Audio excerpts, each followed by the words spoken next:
Oi,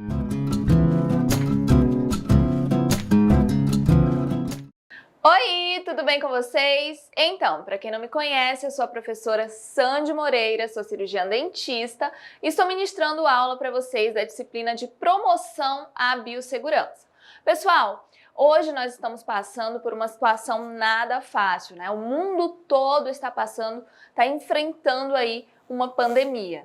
Então, não tem como nós da saúde, profissionais da saúde, vocês, futuros profissionais da saúde, não falar, né, não conversar, não entender esse processo dessa doença e não tem como também não comentar, falar sobre a biossegurança para ali os profissionais da saúde, para a proteção dos profissionais da saúde e para a proteção também da população.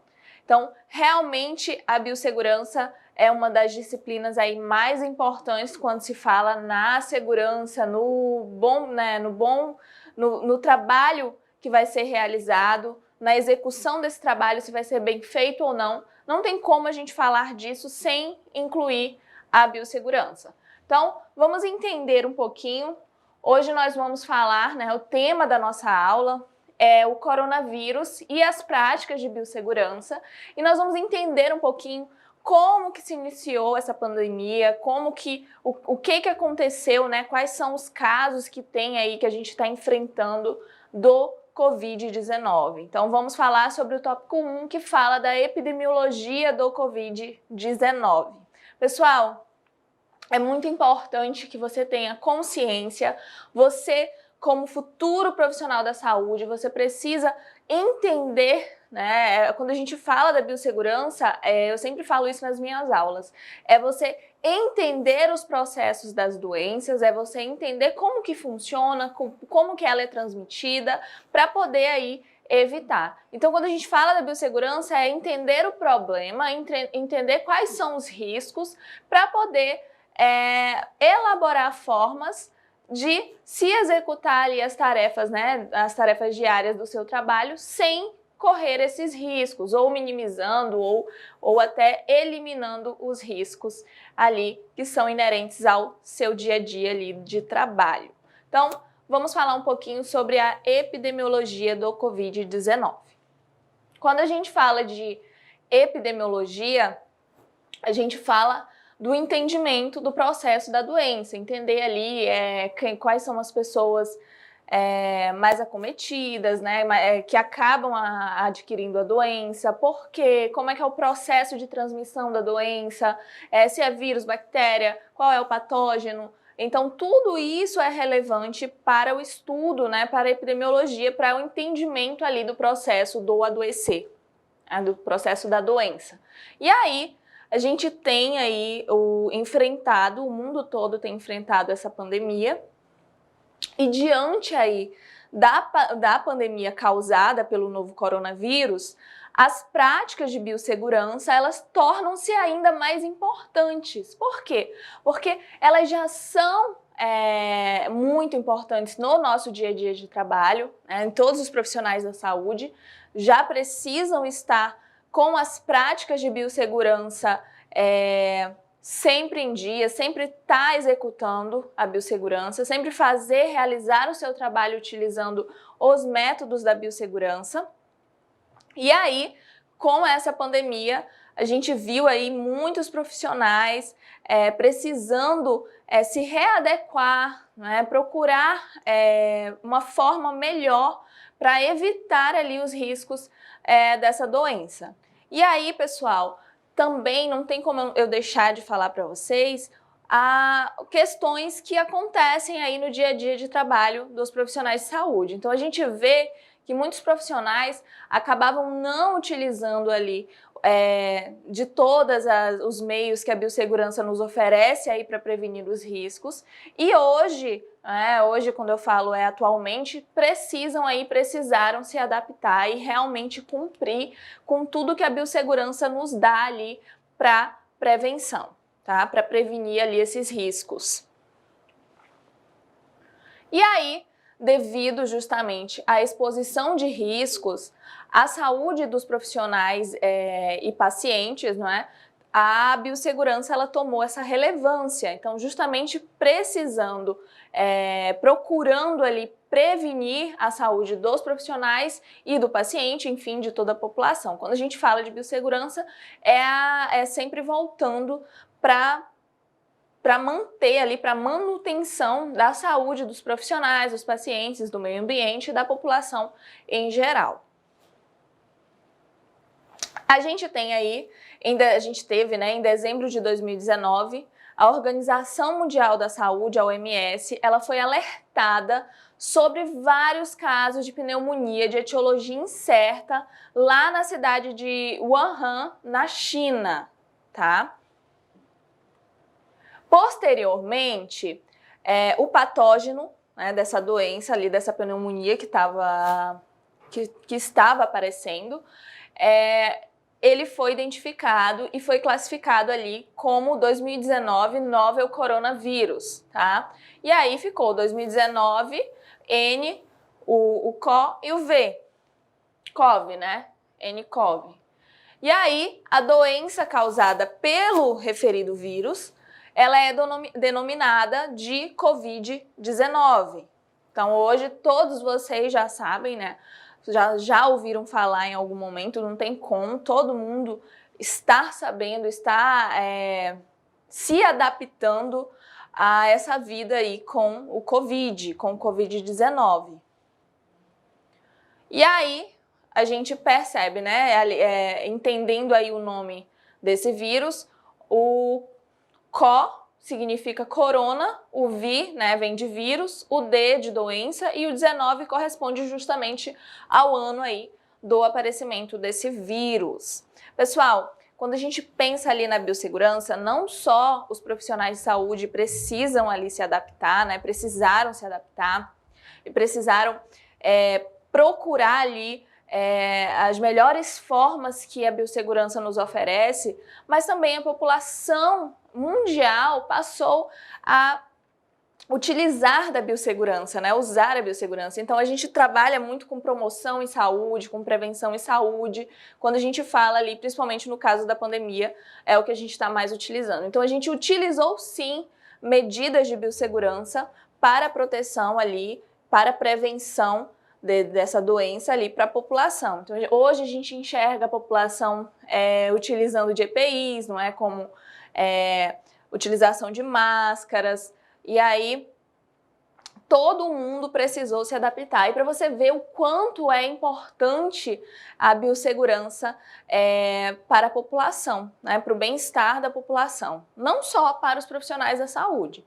E aí, a gente enxerga, a gente consegue até perceber muito o quanto a biossegurança é relevante e importante. Por quê? Porque se a gente for falar de algumas pandemias ou epidemias que existiram, né, nos séculos passados ou algum tempo atrás, quando não se tinha esse conhecimento sobre a biossegurança, sobre a importância da prevenção, realmente a situação ela era muito grave.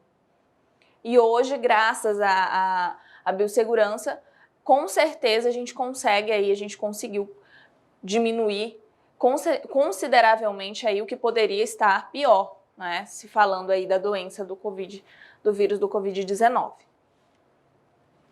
E aí, esse quadro pandêmico, ele tem se agravado com o passar dos meses. Então, a gente percebe aí que a transmissão desse vírus, ela é muito fácil ali.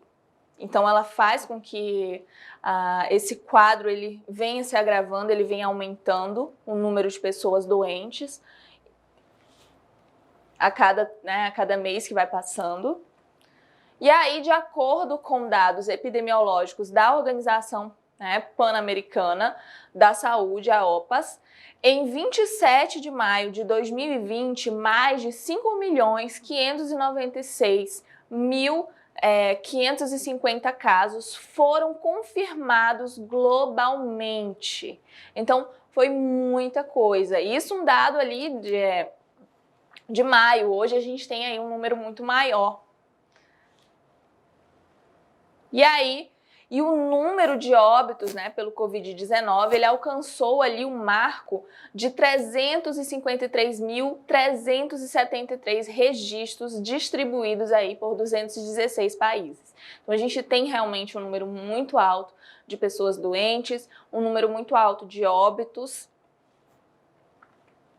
E aí, na América do Sul, a taxa bruta ali de mortalidade, ela é de 5,13%, tá? Que é bem alto. E tal índice, ele pode aumentar de acordo com a idade, pode chegar ali a 8% em pacientes ali com mais de 70 anos. Então, as pessoas que são mais idosas, elas têm ali mais riscos de vida, ali mais riscos, e aí tem que ter um cuidado maior, né? Os indivíduos também que apresentam ali doenças crônicas, tais como diabetes, doenças cardiovasculares e respiratórias, também estão sujeitos ali a uma maior letalidade. Então, eles têm ali chances, né, maiores de ir a óbito. A OPAS, ela alerta ainda que entre os países da América do Sul, o Brasil, olha que interessante, o Brasil ele registrou o maior número de casos, tá? 438.238 casos confirmados, incluindo aí 26.754 óbitos. Então, não é ali um dado que a gente tenha prazer de falar, mas infelizmente a gente está aí com esse maior número de casos dentro aí dos países da América do Sul. Com isso, o país brasileiro ele torna-se o terceiro mais afetado quando a gente fala ali em termos de incidência global, e ele ocupa o primeiro lugar entre os países mais afetados da América do Sul. Então não é ali um ranking que a gente gostaria de estar, não é um ranking positivo, pelo contrário. Eu coloquei para vocês um dado mais atualizado em relação ao número de mortes no Brasil. E aí eu coloquei aqui para vocês terem uma ideia, né? O total de mortes até 14 de dezembro de 2020, a gente tem 835 casos ali confirmados de morte, né, de óbito no Brasil, no nosso país. Então é muita gente. Então foram muitos óbitos.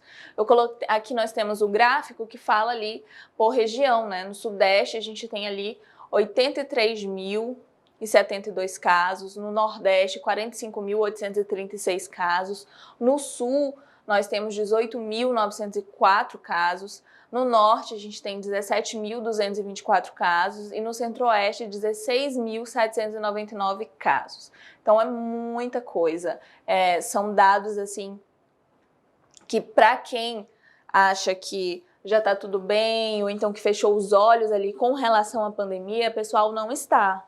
A gente está enfrentando, a gente está passando por uma pandemia, é uma doença que é nova, então que está todo mundo ali estudando, pesquisando, tentando entender ali o processo, como que funciona essa doença, né?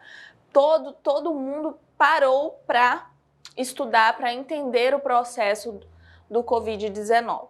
Por quê? Qual a intenção de estar estudando? Porque a partir do momento que você entende ali a epidemiologia dessa doença, que você consegue entender os processos dessa doença, ali você consegue também fazer medidas de proteção, de prevenção. Então estamos todos aí esperando, aguardando pela vacina, né, que é uma forma ali de profilaxia, de prevenção para a população e, consequentemente, com a vacinação a gente vai diminuir muito o número de casos e o número de mortes. Então, eu trouxe para vocês aí um gráfico já com total de casos confirmados até 14 de dezembro, tá, do Covid-19 ali no Brasil. E aí a gente tem 6.927.145 casos confirmados no Brasil. Coloquei aqui para vocês um gráfico que tem ali por região. Então, na região sudeste, nós temos confirmados 2.409.000 1.036 casos. No Nordeste, nós temos 1.751.622 casos. No Sul, nós temos 1.143.101 casos. No Centro-Oeste brasileiro, nós temos 815.043 casos. E no Norte, na região Norte do Brasil, que é ali nós temos 808.343 casos. Então é muita coisa, são muitas pessoas doentes, né? São muitas pessoas com Covid-19. Não dá pra gente brincar, não dá pra gente achar que não é nada. Então, nos dias, com toda a nossa tecnologia, com todo o nosso aparato, com tudo que a gente tem disponível para a saúde, então a gente está tendo esse registro aí enorme no nosso país e aí em todo o mundo, e temos que ter todo o cuidado, precisamos entender. E aí, professora, então é importante entender esse processo da doença, entender como que ela se iniciou, a importância ali, entender o porquê de tantos casos, saber, né, que estão tendo ali muitos casos, muitos óbitos. Por quê? Porque nós precisamos compreender esse processo da doença ali do Covid, né, do adoecimento, para a gente conseguir também entender como se prevenir, né, como que a gente vai trazer ali uma prevenção. E aí, não tem como a gente falar de biossegurança sem falar da epidemiologia, sem entender o processo da doença. E aí, vamos falar um pouquinho, né, sobre esse processo. As vias de transmissão desse vírus, ela pode ocorrer ali de uma forma direta, não é? Que é ali contato direto, ou indireto. Sendo que a direta, né, a primeira, ela ocorre ali, esse contato, através do contato com fluidos que são emitidos ali por tosse, espirro, fala, né, de pacientes que estão infectados,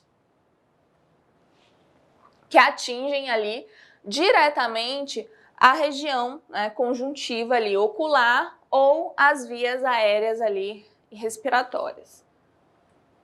Enquanto ali a indireta, ela ocorre da seguinte forma, por contato ali com fomites ou superfícies, né? Fomites, superfície ou aerosóis contaminados ali por saliva ou fluidos provenientes ali da mucosa oral ou nasal, tá?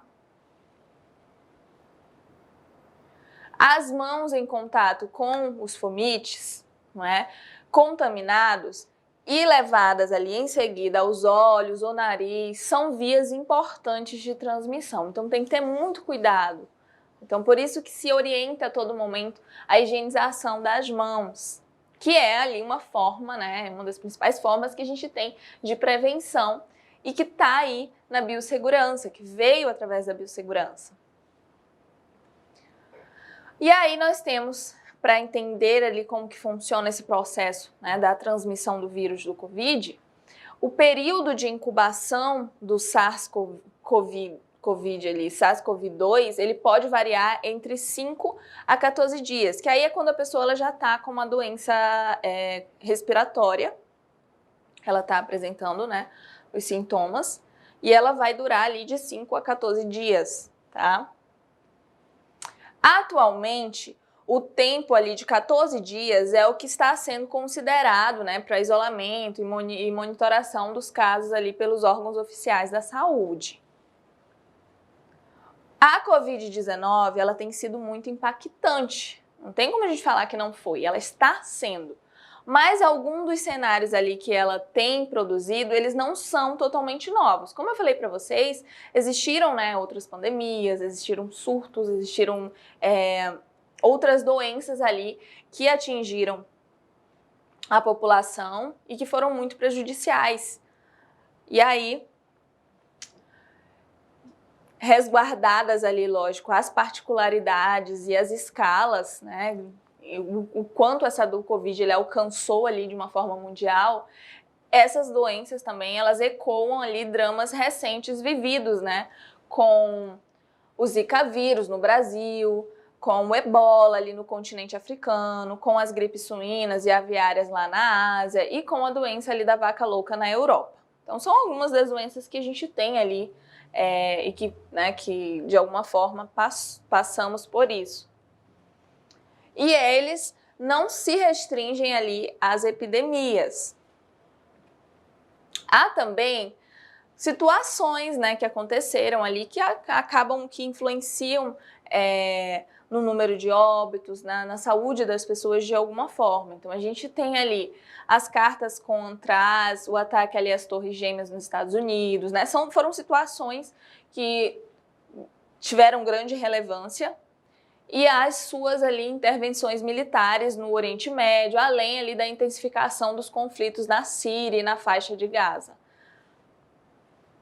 No início do século XXI, eventos ali descritos como ameaça em escala global, ele tem, né, se mesclado e mobilizado ali com mais intensidade as novas economias do risco, da preparação e da resposta. Então, o que acontece? O mundo, ele meio que está se preparando para passar por situações, mas nada vai, de fato, nos deixar preparados para uma situação como essa, né? Para uma doença como essa. Lógico que já devido aos conhecimentos que a gente tem, a todo esse aparato tecnológico, a tudo que se tem de conhecimento científico com relação à saúde, a desenvolvimento de medicamentos, de vacinas, faz aí com que a gente tenha uma resposta e uma prevenção também muito maior do que se tinham ali há algum tempo atrás, né, quando não se tinha tudo que a gente tem hoje. Então, já estamos vendo ali a produção das vacinas que há algum tempo demoravam ali 20, 30 anos, 10 anos, 8 anos, as vacinas mais recentes, né, muito tempo para serem ali elaboradas, fabricadas, para passar por processo de teste, para chegar ali à população. E hoje a gente tem aí todo o mundo voltado, toda a comunidade ali, vamos colocar dessa forma, toda a comunidade científica e da saúde, estudando e elaborando ali uma vacina. E a gente já tem aí, em menos de um ano, algumas vacinas sendo colocadas, sendo aplicadas já na população. No Brasil, a gente ainda não, por enquanto, ainda não chegamos ali à fase de fazer essa profilaxia na população, mas estamos bem próximos. E aí a gente tem, né, com a história, caos e perdas irreparáveis para uns. E infelizmente ou felizmente, dentro dessa situação, ainda tem gente que consegue ter oportunidades dentro aí dessas perdas para algumas pessoas, né? A construção do campo ali da biossegurança articula diferentes disciplinas, como a ecologia, a epidemiologia, a biotecnologia, a bioética e as humanidades. Então não tem como a gente falar de biossegurança e não pensar, né, na epidemiologia, na biotecnologia, na bioética. Não tem como a gente colocar a biossegurança sem citar ética profissional, a humanização, né? Então tem que colocar isso para os profissionais também. A sua origem, né, a origem da biossegurança, ela é difusa, mas há certa ali unanimidade em pensar que se trata de uma especialidade que é dedicada às ações de contenção, né? Então a gente tenta ali conter os riscos inerentes à exposição a agentes biológicos potencialmente ali contaminantes. Então a gente sempre quer evitar que os profissionais, os pacientes, a população em geral, o meio ambiente, seja contaminado. A gente quer evitar que as pessoas adoeçam. Inicialmente, essas práticas, elas se remetiam às atividades ali em laboratórios. Então, quando a gente fala da história da biossegurança, lá do início, de como que se iniciou esse processo, como que pararam ali para pensar, olha, é interessante ter uma área que vá procurar, que vai identificar quais são os riscos, né, inerentes ali às profissões, o porquê que as pessoas vão passar por isso, como é que é o processo dessas doenças, o que pode ser feito para evitar, para minimizar os riscos. Então, logo que se pensou nisso, foi muito lá pensando na parte ali de atividades em laboratório. E lógico que com o passar do tempo foi ali se ramificando e colocando ali para as práticas em saúde. Mas aos poucos, justamente, foram estendidas, né, essas práticas para os ambientes de saúde e também ali para a indústria, ao comércio, à produção agrícola e também às relações internacionais. Em grande ali, né, medida, o que estava em pauta era o avanço da microbiologia. Então, quando que se iniciou a pensar, né, a preocupação com o bem-estar dos profissionais, colocar a biossegurança em prática, foi muito ali com esse avanço da microbiologia a partir da segunda metade ali do século XX. Então, eles passaram a história mesmo da biossegurança, ela vem ali dessas raízes da preocupação com a microbiologia. E aí, e a sua acelerada unificação com outros campos da ciência, da tecnologia e das suas aplicações, tal processo passou a exigir debates mais amplos ali sobre ética, né? Então, esse processo da microbiologia, ele preocupou de fato todo o mundo, né? Toda a população ali científica, voltando ali para esse processo de ética, para processos laborais, preocupações, né, do ambiente, ambientais e segurança ali dos ambientes e saúde. E aí, inúmeros questionamentos sobre as intervenções, os objetos e práticas que desafiavam ali os limites então imaginados entre o seguro e o inseguro, mas também o orgânico e o inorgânico, o natural e o modificado, o estável e o instável. Então, tudo que olha, será que aqui é seguro? Será que dá para fazer isso aqui? Será que se eu fizer até tal limite eu vou estar infringindo alguma coisa, eu vou estar colocando em risco a minha saúde ou a saúde da população? O que pode ser feito para minimizar isso ou para manter ali um linear seguro, para que não afete o meio ambiente, a saúde da população ou a saúde das pessoas que estão trabalhando ali naquele ambiente. Então, quando se pensou, né, na biossegurança, foi muito para isso. E fizeram aí emergir debates sobre as múltiplas faces do risco, sua avaliação, seu manejo, a sua comunicação. Foi nesse conjunto aí de interseções entre domínios da bioética e da biotecnologia, na verdade, e da política, que a antropologia ela também formou inúmeras agendas ali de pesquisa. Então, acabou que, quando se pensa na biossegurança, você vê aí que é de uma forma muito interdisciplinar. Então, biotecnologia, política, antropologia, tudo acaba que essas ciências elas também colaboram para o desenvolvimento da biossegurança. A maior parte delas, ela não reivindica aí a participação na formação de um campo específico sobre a biossegurança. Então, essas ciências, elas não vão ali para um campo específico. Não é? Quando a gente fala na biossegurança, fala de uma forma mais geral para essas disciplinas. Mas ali as questões que elas têm levantado sobre o efeito ali das manipulações genéticas e microbiológicas são de fundamental interesse para a constituição ali desse processo de biossegurança, né, da atuação da biossegurança. É o caso ali do universo das modificações genéticas e o modo como ele amplificou ali o escopo de transformações operadas ali sobre o que tratamos como natureza.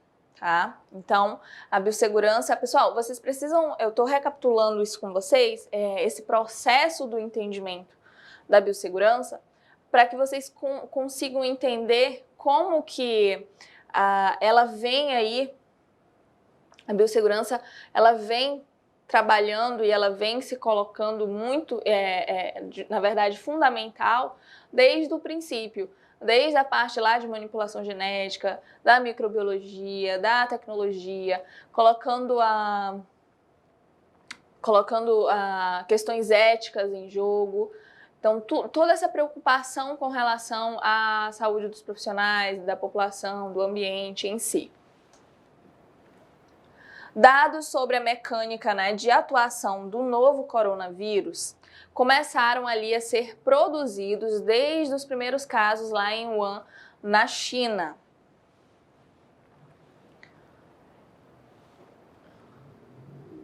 Então, logo no começo, quando se começaram a anunciar os casos do coronavírus lá na China, já começou ali a preocupação de como como que era o processo de adoecimento através ali do Covid-19.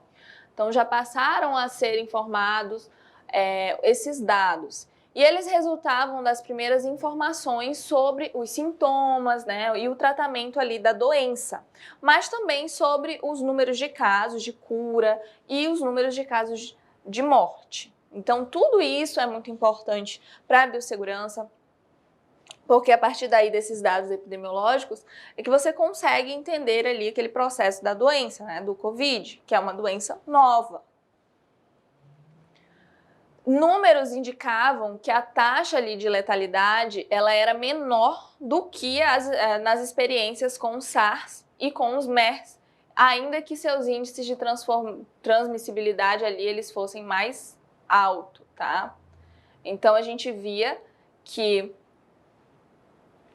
as pessoas que estavam com o corona, né, elas tinham uma taxa de letalidade menor do que quem tinha ali o SARS-CoV e o MERS, ainda que seus índices de transmissibilidade acabassem ser mais altos.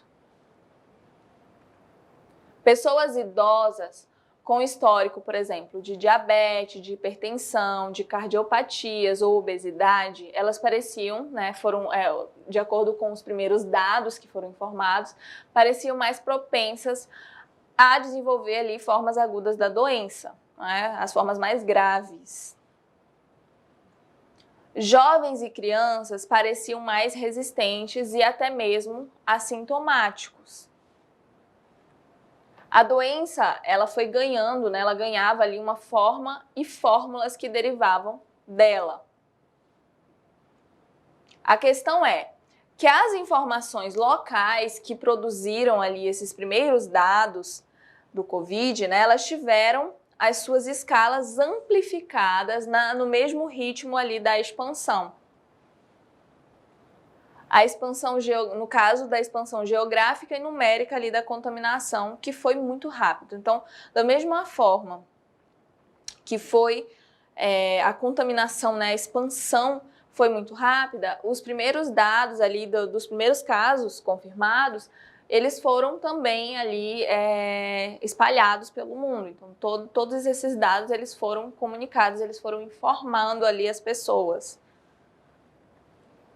E aí, a decretação da pandemia, ela fez com que o novo coronavírus ele fosse convertido ali em um problema em escala global. Então, a partir do momento que foi decretado pandemia, virou um problema global. Então, todo o mundo estava envolvido ali, preocupado, procurando ali a melhor forma de conter, né, de eliminar, diminuir esse vírus, essa doença causada ali pelo vírus.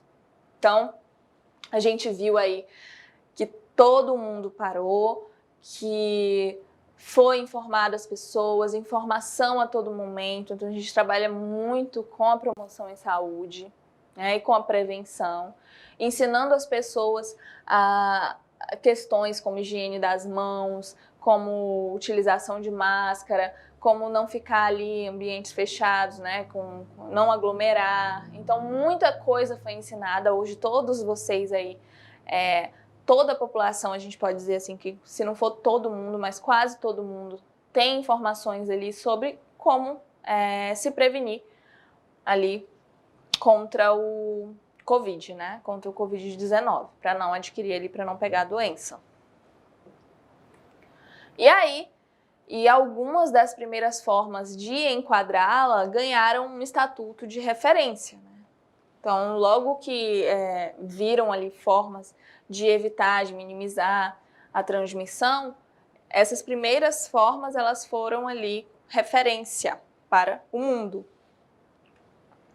Em outros termos, o problema é que, ainda que haja uma mecânica biológica mais ou menos padronizável, né, e conhecimentos e técnicas para o manejo, para o seu manejo, situações locais de injustiça e de vulnerabilidade social e as próprias experiências ali de saúde, doença ou aquelas de risco e cuidado, elas tensionam ali e limitam essa universalidade. Então, quando se fala em condições de saúde, a gente sabe que não é a mesma condição de saúde em todo mundo. Então, a gente tem países de primeiro mundo que sofreram muito com a pandemia, mas que tem ali tecnologia, aparato suficiente para lidar, né, de alguma forma. A gente tem países que sofreram muito também, que não tinham ali, infelizmente tinham essa vulnerabilidade social e acabaram, não tem o que era passado, né, para todo mundo, eram experiências e formas de tratamento e de prevenção que era para ser aplicado, mas que nem todos os países, nem todas as populações conseguiriam executar, devido ali à falta de estrutura social, estrutura física. Então, infelizmente, a gente conseguiu ali enxergar essa diferença social e que, infelizmente, ocasiona aí um maior número, né, de pessoas doentes, um maior número de óbitos nesses países que não tinham ali tanta condição, não tinham esse preparo. Uma doença ali como a Covid-19, ela pode se converter em fenômenos de escala global, mas tanto o global como as doenças e as suas escalas, elas são atuações que se realizam a partir ali de materialidades, né, de práticas e sentidos singulares, até mesmo contingentes. O enfrentamento da pandemia do novo coronavírus, ele faz parte das funções essenciais da saúde pública. Então, quando se pensa em Sistema Único de Saúde, né, que é a nossa forma ali de saúde do Brasil, então, faz parte das funções, sim, essenciais da saúde pública, esse enfrentamento da pandemia. Então, mudou muita coisa. E aí, eles trabalham por meio de ações voltadas para a população ou para o grupo ali com maior risco de contaminação com os profissionais ali da saúde. Então, vocês sabem que os profissionais de saúde, eles estão ali na linha de frente e eles são pessoas que, infelizmente, têm um maior risco de acabar contraindo ali essa doença. E aí, tão importante esses cuidados, o entendimento dos profissionais para a prevenção ali, para trabalhar, né, com segurança, trazer ali, levar sempre, colocar a biossegurança no seu dia a dia. No entanto, outras atividades de trabalho, elas podem ter um papel relevante na disseminação ali do vírus. A gente fala muito da contenção, né, da prevenção, da biossegurança na saúde, mas todos os outros profissionais, né, eles precisam também ter esse entendimento sobre a biossegurança, independente ali se trabalham na saúde ou não. Por quê? Porque é relevante, né, com certeza você fazer ali a prevenção de um grupo de pessoas. E ainda mais entendendo que muito se parou, né? O país parou, mas que alguns profissionais acabaram tendo que trabalhar mais. E aí, portanto, a análise ali de como se processam é determinante para a prevenção do adoecimento. A pouca visibilidade desse aspecto implica ali na sua pouca valorização nas políticas públicas. O campo do trabalho como um todo, ele deve ser sim considerado na estratégia de enfrentamento do Covid. Então, tudo que se fala em trabalho precisa ter um cuidado a mais e precisa estar dentro dessa estratégia de enfrentamento sim do Covid. Essas situações, a exemplo ali de outras, mostram que tanto o exercício das atividades laborais quanto as condições de trabalho, elas são fontes potenciais de exposição ao vírus. Então, realmente as pessoas que não conseguiram, que não puderam parar de trabalhar, precisam ter ali um olhar maior com relação a esses cuidados aí para a prevenção do vírus. Por sua vez, esse locus, a situação de trabalho, ela é um território de disseminação da doença. Então faz com que as pessoas que estão ali reunidas, para executando aquela tarefa, elas sejam mais propensas a disseminar a doença, transmitir ali. E é fundamental entender, portanto, de que maneira as atividades e condições de trabalho podem contribuir para a disseminação. Então, os profissionais de saúde não puderam parar de trabalhar. Então, eles precisam ter entendimento de como que funciona esse processo do adoecer, como que acontece a transmissão do vírus. Hoje vocês já estão tendo o entendimento que a gente tem a transmissão do vírus de uma forma direta e indireta, que pode ser feita ali através do contato direto, mas também indireto, tocando em alguma superfície contaminada. E daí a importância da higienização das mãos, do uso da máscara. E, sobretudo, ali, para o estabelecimento de estratégias para o enfrentamento da pandemia, é muito importante entender esse processo do trabalho, o que pode ser feito para evitar a contaminação ali dentro do ambiente. Mesmo para os profissionais de saúde, diretamente envolvidos ali com os cuidados do paciente, pouco acabou que foi discutido sobre essas condições e organização de trabalho. Então, por mais que tenham todas essas, tudo que a gente tem de biossegurança, todos os ensinamentos, ainda foi pouco discutido sobre como que seriam essas condições de trabalho. Então, a gente teve, sim, muitos profissionais adoecendo, muitos guerreiros que estão ali na linha de frente e que acabaram adoecendo, no começo por falta de preparo, por falta de conhecimento, por iniciativa, por estar ali se dedicando, mas tem que ter esse olhar maior para os ambientes de trabalho, não só para os da saúde. E aí, prevalecendo até o momento, protocolos com recomendação ali de medidas individuais, como higiene e uso de equipamentos de proteção, que são os EPIs, fundamentais, mas quando a gente fala ali é insuficiente para o controle geral ali da disseminação e da exposição ao vírus. Então é muito importante a prevenção individual, mas ainda é insuficiente quando se fala na saúde em geral, na transmissão ali, disseminação desse vírus.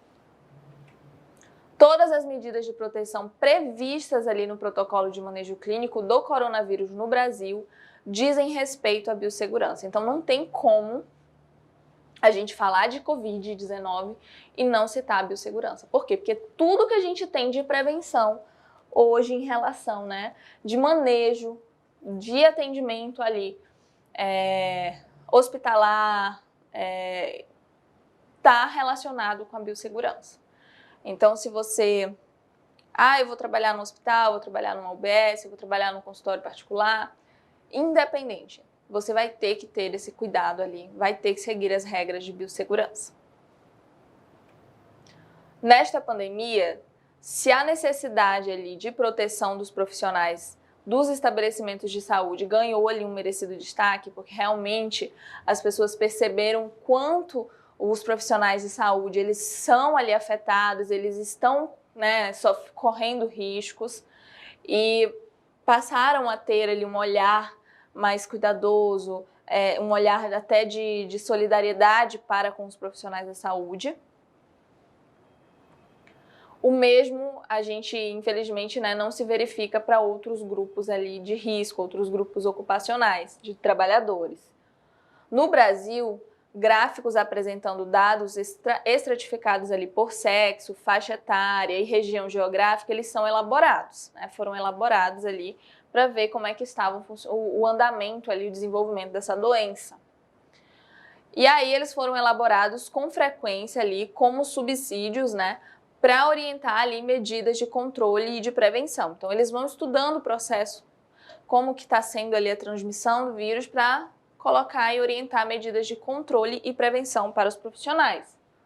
Assim como para o planejamento e a alocação ali dos recursos necessários para também, esses gráficos são muito importantes, para fazer o planejamento e alocação dos recursos necessários para operar ali os sistemas de saúde, né? Para onde deve ser destinado aquilo ali. No entanto, na publicação dessas estatísticas, os microindicadores de morbidade, eles não são ali desagregados até o nível da ocupação. Então, eles não colocam ali, por exemplo, dados ali de ocupacionais, né, de trabalho. Ah, tantas pessoas contraíram ali naquele ambiente de trabalho. Não tem esses registros. E o que não permite aí, acaba que não permite avaliar se, onde e em que circunstância os indivíduos os indivíduos que foram testados positivos ou diagnosticados com a doença, eles estavam ali trabalhando. Então não dá para saber se as pessoas elas adquiriram no ambiente de trabalho ou não. Tampouco possibilita também identificar focos de disseminação. Então, às vezes, tem um ambiente de trabalho que está disseminando ali aquela doença, relacionados com a atividade ali de trabalho. A alta transmissibilidade do vírus, a grande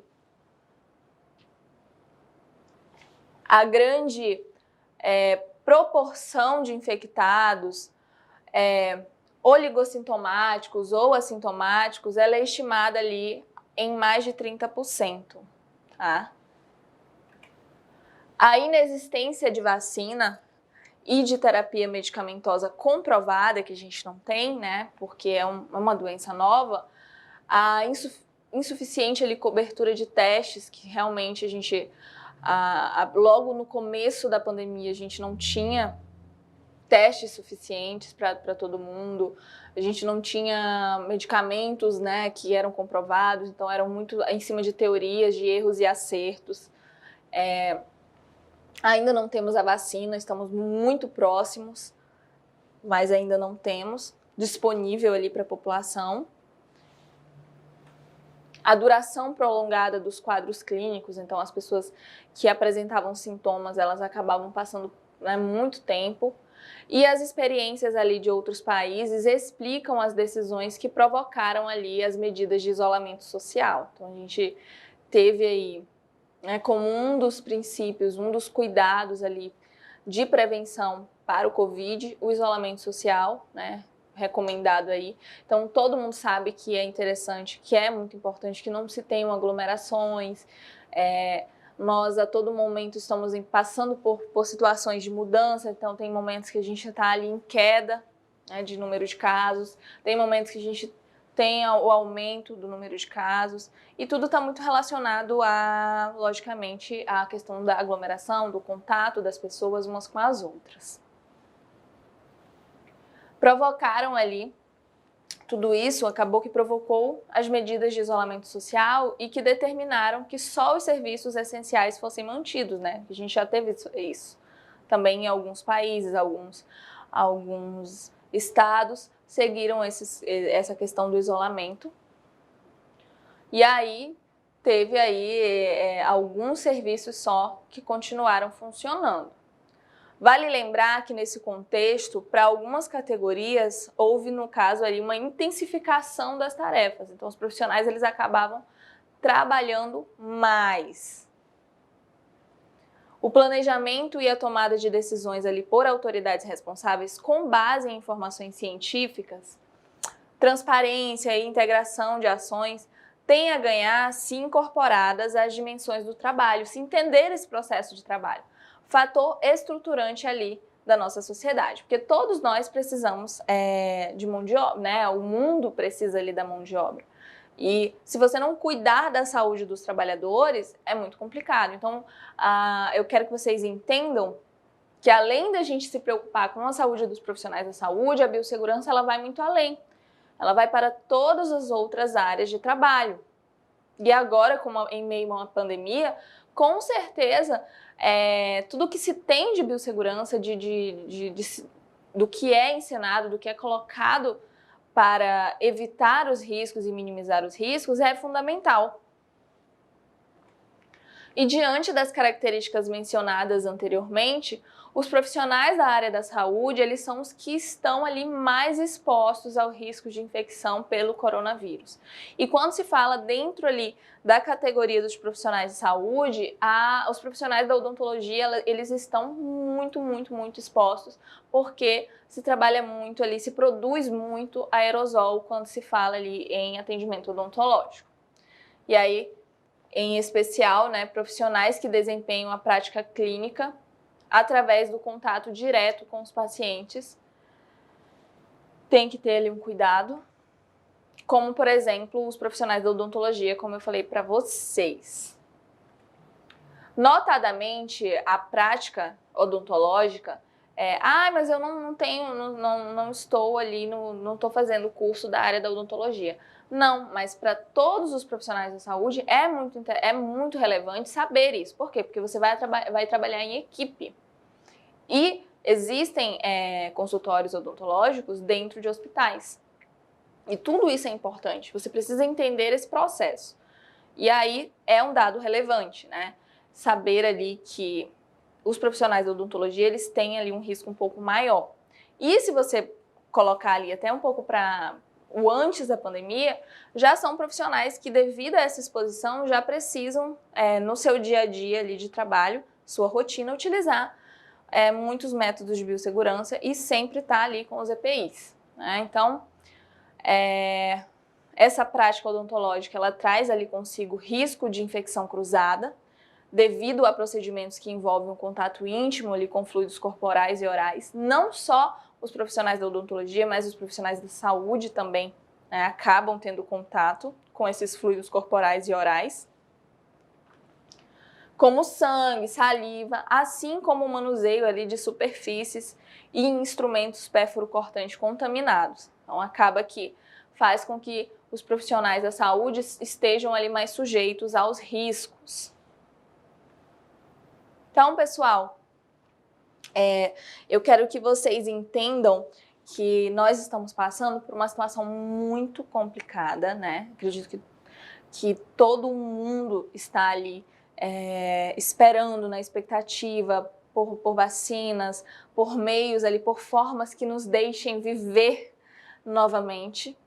E entender que nesse processo do adoecimento, nesse entendimento do Covid, né, do Covid-19, a gente não tem como não falar sobre epidemiologia. Então você vê ali que desde o princípio, que de acordo com o que foi decretado ali a pandemia, também foi divulgado os dados, foi a todo momento passando ali, cada profissional da saúde, cada cientista, cada pessoa envolvida foi passando ali as informações para que as pessoas conseguissem meios de prevenção. Então, desejo aí que todos nós consigamos passar por isso e que vocês tenham consciência, né? Vocês, como futuros profissionais da saúde, precisam sim ter entendimento sobre esse processo, precisam estar por dentro, precisam entender que não é algo simples, que é uma situação bem complicada e que precisa ser entendida sim, que precisa ter relevância e não... Porque o que a gente vê é que as pessoas estão cada vez mais ali tapando os olhos e fingindo que não está acontecendo nada. E está acontecendo. E a gente precisa, né? Vocês aí serão formadores de opinião, não tem como trabalhar na saúde e não fazer promoção e prevenção em saúde, e não tem como trabalhar na saúde e não saber sobre a biossegurança, não entender a importância da biossegurança. Então, é isso. Hoje eu vou ficando por aqui. Um beijão para vocês e tchau, tchau.